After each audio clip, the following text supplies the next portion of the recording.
তোমাদের জীবনকে পরিচালনা সুন্দরভাবে পরিচালনা করতে চাও, তোমাদের সংসারটা যদি সুন্দরভাবে, তোমাদের সন্তানাদিগুলো যদি সুন্দরভাবে প্রতিষ্ঠিত করতে চাও, তাহলে কি করো? আল্লাহর কোরআনের বিধান অনুযায়ী তোমাদের জীবন পরিচালনা করো। আল্লাহু আকবার।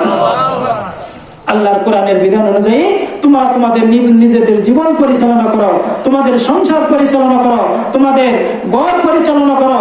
যে ঘরের মধ্যে আল্লাহ পাকের বিধান কোরআনের আইন চালু থাকবে, এই ঘরের সন্তান কখনো খারাপ হইতে পারে না, ঠিক কিনা?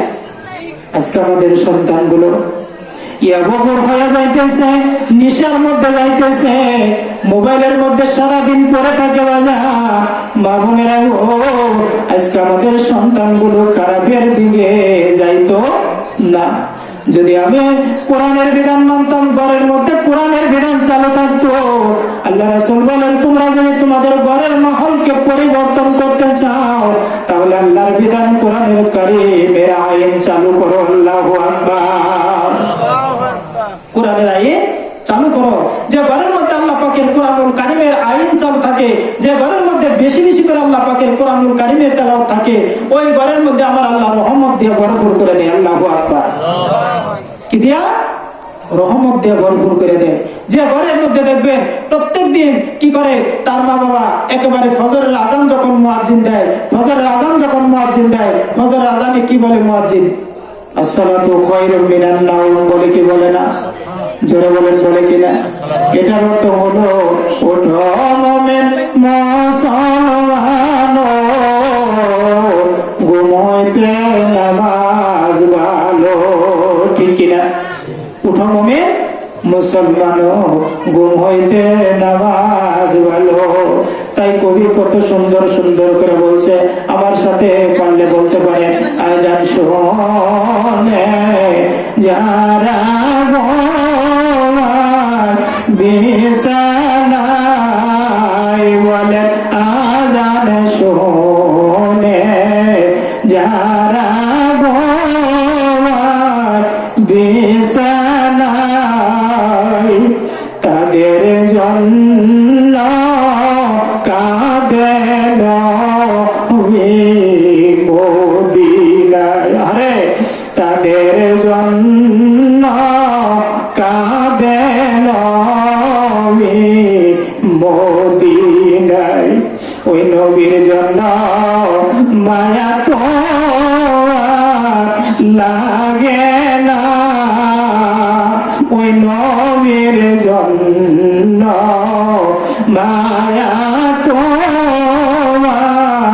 লাগে না। কেন নামাজ তোমরা পড়ো না? তাহলে নামাজ পড়া দরকার আছে না নাই? জোরে বলেন, আছে না নাই? নামাজ কয় ওয়াক্ত? 5 ওয়াক্ত, ঠিক না বেটি?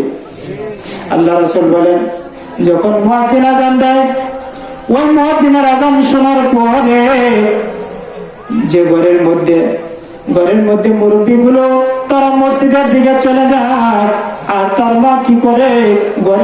ঘরের থেকে বের হইয়া ওযু বানাইয়া ঘরের মধ্যে আল্লাহর হুকুম আদায় করে। ঘরের মধ্যে আল্লাহর হুকুম আদায় করার পরে কোরআনুল কারীমের তেলাওয়াত যে ঘরের মধ্যে তেলাওয়াত করে, ওই সন্তানগুলো যখন দেখবে তার মা কি করে? ঘরের মধ্যে নামাজের পরে কোরআনুল কারীমের তেলাওয়াত করে, আর বাবা আযানের পরে মসজিদের মধ্যে চলে যায়। এই দৃশ্য দেখে যখন সন্তানগুলো বড় হবে, এই সন্তানগুলো ভালো হবে না খারাপ হবে? জোরে বলেন, ভালো না খারাপ? ভালো হবে, ঠিক কিনা? আর আজকে আমরা সেই আল্লাহ পাকের হুকুম থেকে আমরা দূরে সরে যাইতেছি। আমরা আল্লাহ পাকের হুকুম আমার আপনার ভালো লাগে না।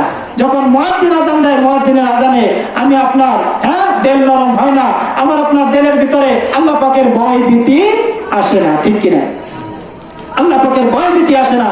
আল্লাহ পাকের ভয় ভীতি আমার আপনার দিলের ভিতরে না থাকার কারণে আজকে আমি আপনি গুমরাহির দিকে চলে যাইতেছি, ঠিক না বেটি?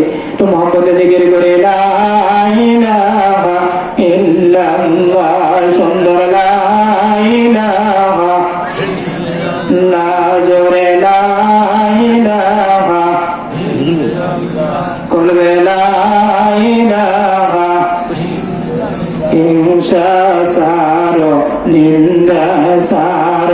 সারো মনের অহংকার হিংসা সারো নিন্দা সারো সারো মনের অহংকার সময় থাকতে তোবা করো দিল কো রওয়াই পরিষ্কার সময় তোবা করো দিল কো রওয়াই পরিষ্কার লা ইলাহা লা সুন্দর লা ইলাহা লা ইলাহা ইল্লাল্লাহ মুহাম্মাদুর রাসূলুল্লাহ সাল্লাল্লাহু আলাইহি সাল্লাম।